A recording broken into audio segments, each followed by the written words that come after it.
wow, your father wanted to name you Jimmy Savannah. And I said, oh, and instead you went for the incredibly functional Patricia Ann, right? So I thought that would have been such a great poet name. So this whole book is kind of about what my life would be like if I'd actually been Jimmy Savannah. This is the title poem. God, I'm so thrilled to be reading here. This is amazing. Should have been Jimmy Savannah. My mother scraped the name Patricia Ann from the ruins of her discarded Delta, thinking it would offer me shield and shelter that leering men would skulk away at the slap of it.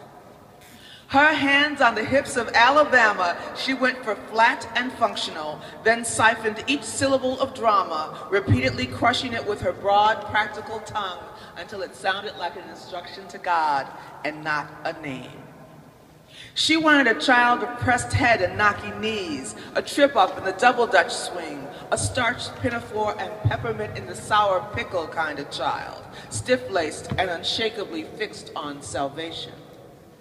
Her Patricia Ann would never idly throat the Lord's name or wear one of those thin, sparkled skirts that flirted with her knees. She'd be a nurse, or a third-grade teacher, or a postal drone, jobs requiring alarm clock discipline and sensible shoes. My four downbeats were music enough for a vapid life of butcher shop sawdust and fatback as cuisine, for raids spritzed into the writhing pockets of a Murphy bed. No crinkled consonants or muted hiss would summon me. My daddy detested borders.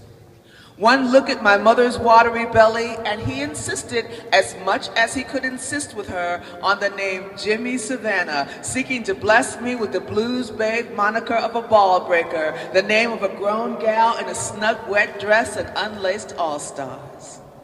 He wanted to shoot muscle through whatever I was called, arm each syllable with tiny weapons so no one would mistake me for anything other than a tricky whisperer with a switchblade in my shoe. I was bound to be all legs, a bladed debutante hooked on Lucky Strikes and sugar. When I sent up prayers, God's boy would giggle and consider. Daddy didn't want me to be anybody's surefire factory, nobody's callback or seized rhythm, so he conjured a name so odd and hot even a boy could claim it.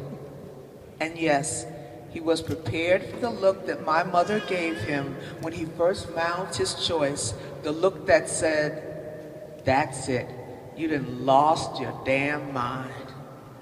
She did that thing she does where she grows 2 full inches with righteous, and he decided to just love to